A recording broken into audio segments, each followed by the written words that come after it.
Hello, I'm Claire. This is the Silent Why podcast, exploring all kinds of grief and loss, and welcome to my metaphorical toolshed, where I'm exploring the tools that my Let's Chat guests have shared with us over the last few years to help us navigate grief. If you're not sure what any of that means, then check out my Introduction to the Grief Toolshed episode for a full explanation of this series. So, what was the fourth tool that I was given to add to my shed? Let's go and find out. Come with me into my tool shed.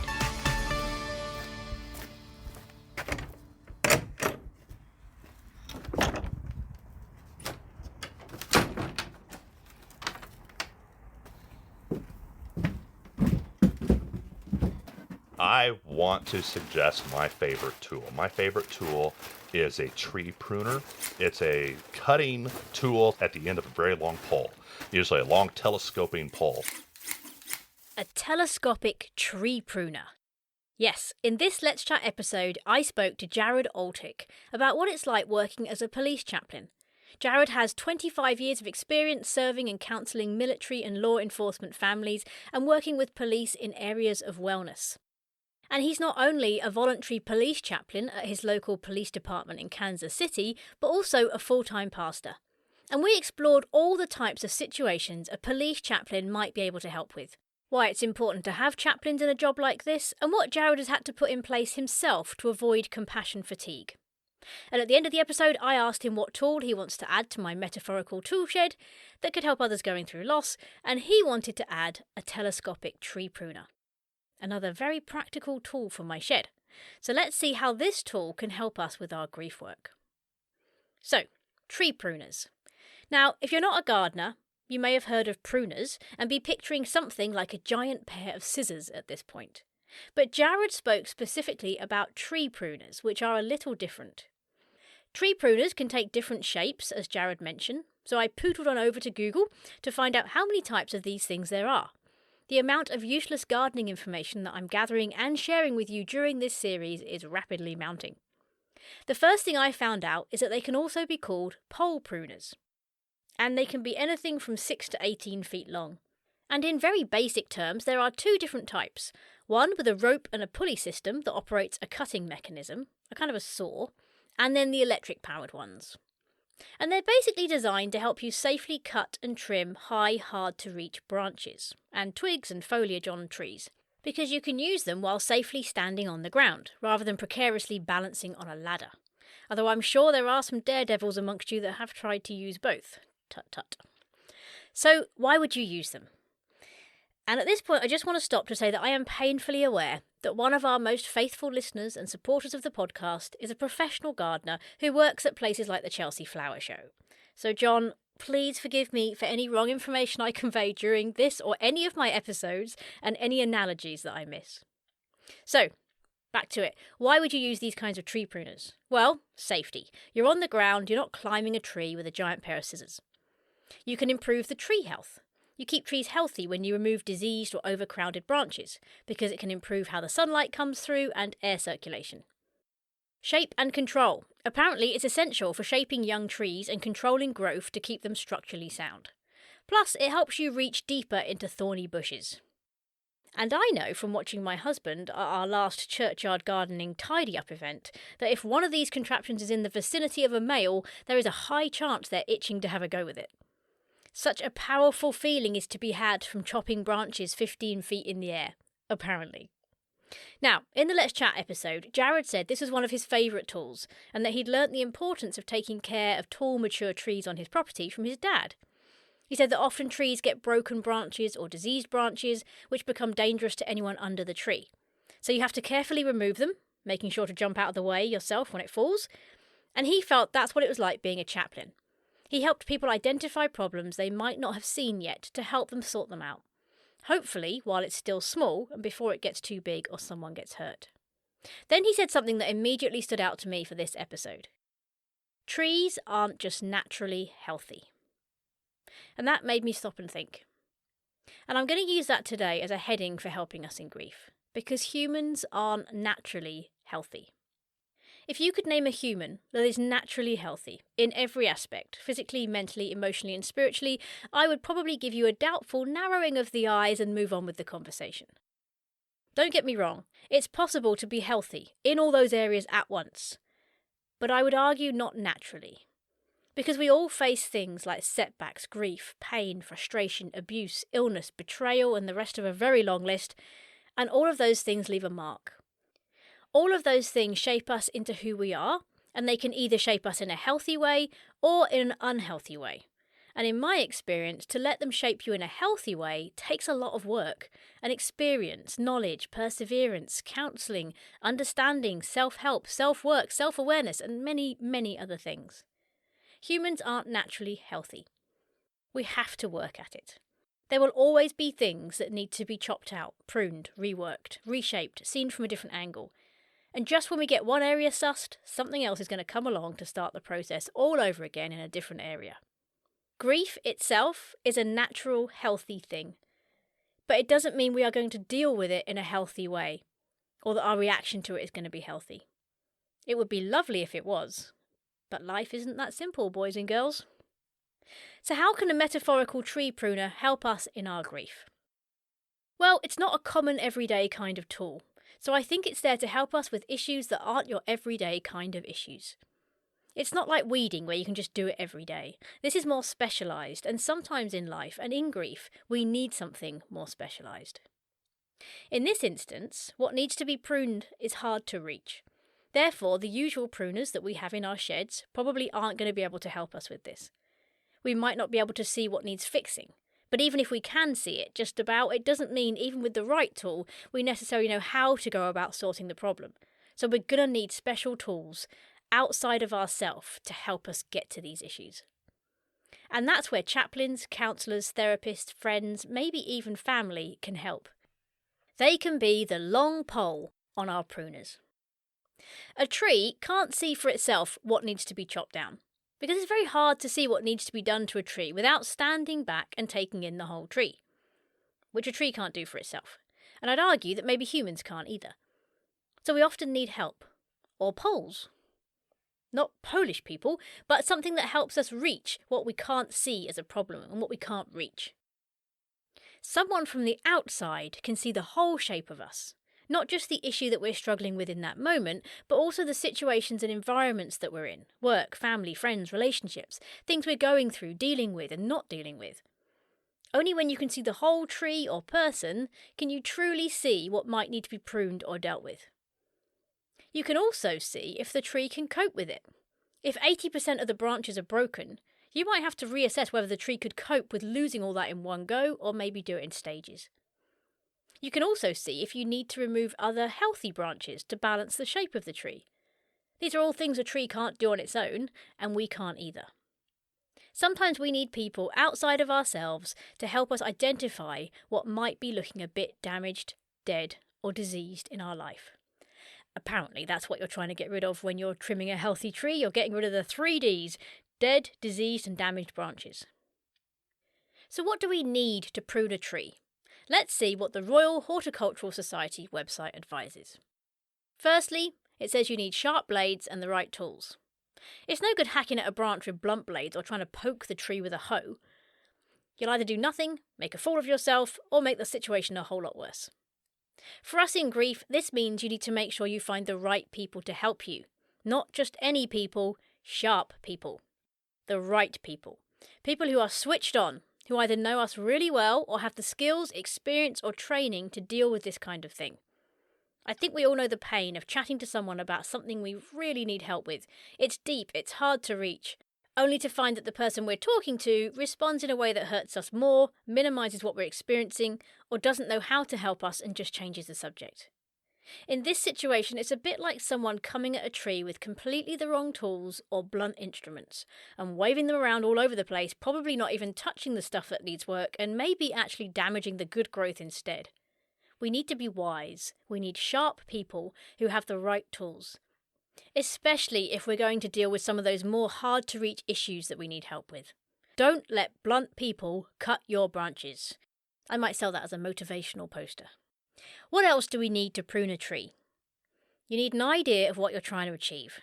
If you don't know what you want to achieve, then you're probably not in a good place to start chopping away at things. The same is true in life.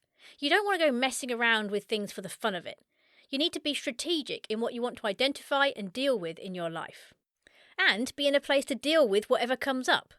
If you go for therapy, hopefully you're going because you want to achieve some breakthroughs and tackle some things you're struggling with or stuck in.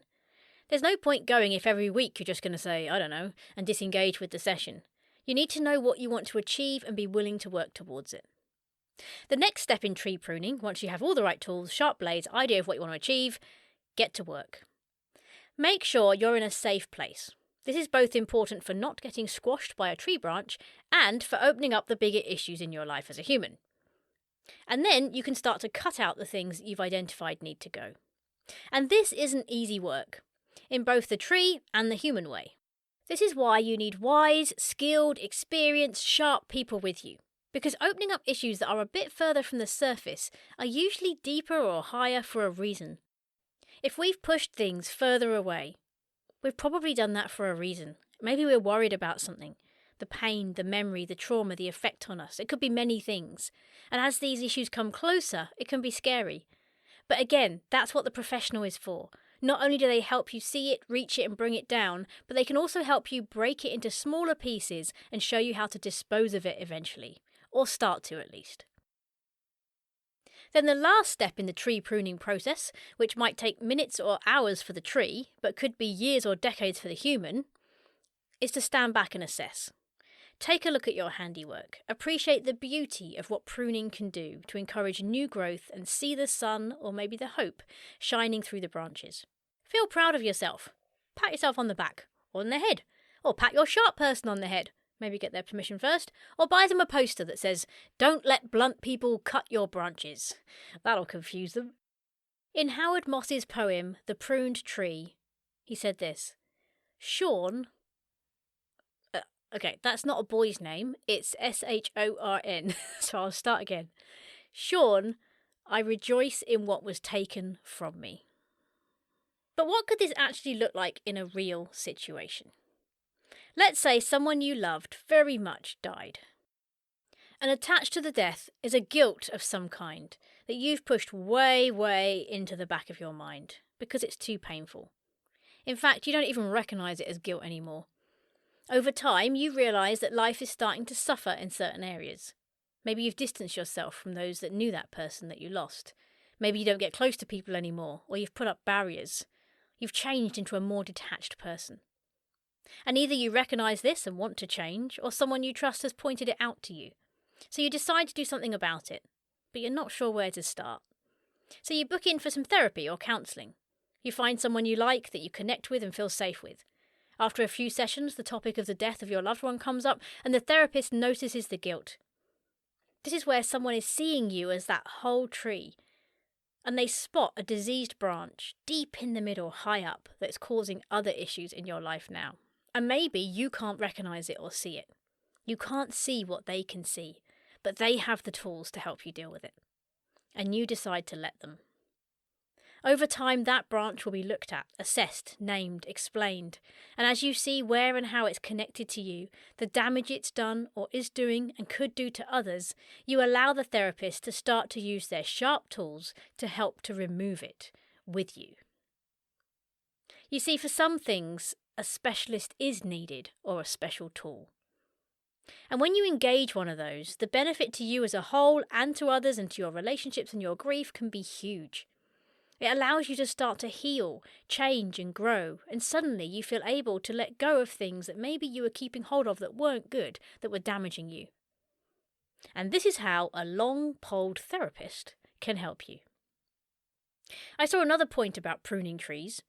It said that if pruning ends up with the tree bleeding sap, this is what it said, quote, "Don't bandage or bind the cut, as attempts to stop the bleeding are likely to be unsuccessful and may impede rather than aid healing." I think the same is true with us as well. Sometimes digging into a subject that's been out of reach for a while can cause us to bleed. Hopefully not literally, but it opens up the way for other things to pour out, one of which might be more grief. Or a different grief. It also probably opens the floodgates for tears. Cutting something out that has been there for a while can be painful. It can hurt more. But if it does make you bleed other things, if it does cause you tears, I want us to use the advice of the tree people. Don't bandage it too quickly to stop the flow. Because as the tree website said, it might just impede the healing. Tears are healing. Whether you like crying or not, there is definitely something special that happens when we allow ourselves to do it. It's the strangest thing, really. It's water coming out of our eyes in a way that doesn't really happen for any other reason. But how beautiful is it that we have a way to show sadness? It's not just a head hung low or a downturned mouth. We have this wonderful way to express grief. So don't ever be ashamed of it or stop it. And I'm telling this to myself as a British person as much as anybody else. When we cry, we self-soothe. It's such an important part of life, such an important part of parenting, allowing children to learn this vital skill. Humans need to be able to self-soothe. People aren't going to come in and sort your problems for you all the time. Someone isn't always there to soothe you. We have to learn to self-soothe. Crying also relieves pain and stress. It can enhance mood, and it has many other benefits that I'm sure might all have something to do with releasing good hormones. So if you reach the place of crying, of more sadness, don't stop the work and don't stop the tears. Tree pruners are used to manage tree height, to improve the structural health, to remove dead wood, and to harvest fruit. Pruning in our life is very similar. We can manage how the big things are getting in our life by pruning, especially if it's not a good thing, like maybe an overinflated ego or confidence. Or maybe just a giant hairstyle that's not practical for getting through doors. We can also improve the structural health of ourselves, because once bad stuff is removed, it allows other things to flourish. It's so important to remove dead wood, the things that we're carrying around that are weighing us down that need to go. Keynote speaker Susan C. Young said, "You must prune to bloom. If the dead weight is not pruned and removed, it compromises the quality, performance, and output of the vine." Plus, harvesting fruit. Initially, I had no idea how this fits in as a human, but then I thought, hang on, sometimes we're not good at seeing the own fruit in our own lives. And I don't think trees probably are either. So if you've got someone sharp, wise and skilled helping you with things, as well as helping you to remove stuff, they might also be great at pointing out the fruit in your life that you haven't seen. And they can help you harvest it, use it, nourish it, celebrate it. Someone once said to me when I was wondering if there was any fruit in some of the things I was doing, "Of course there is, although often trees can't see their own fruit." So what areas of your life are a bit damaged right now? What are you carrying around that you shouldn't be? What are you struggling to cope with? Or what areas are you struggling to cope in? What are you not facing that you need to? What is there in your branches that shouldn't be there, but you don't know how to deal with it? My advice, if any of this sounds like something you need to address, is to find someone to help you do it. Find the big poled people, the wise ones with the sharp tools, the sharp people, and start to make some changes. I really guarantee you won't regret it. And don't forget, don't let blunt people cut your branches. If you want to listen to the full Let's Chat episode with Jared, just click on the link in the show notes or go to our website, silentwhy.com, and click on Let's Chat and you can listen to any of our Let's Chat episodes. Thank you for joining me today. I hope you've got something useful from this episode, and I'll see you in the tool shed next time for our next tool to help us work through grief.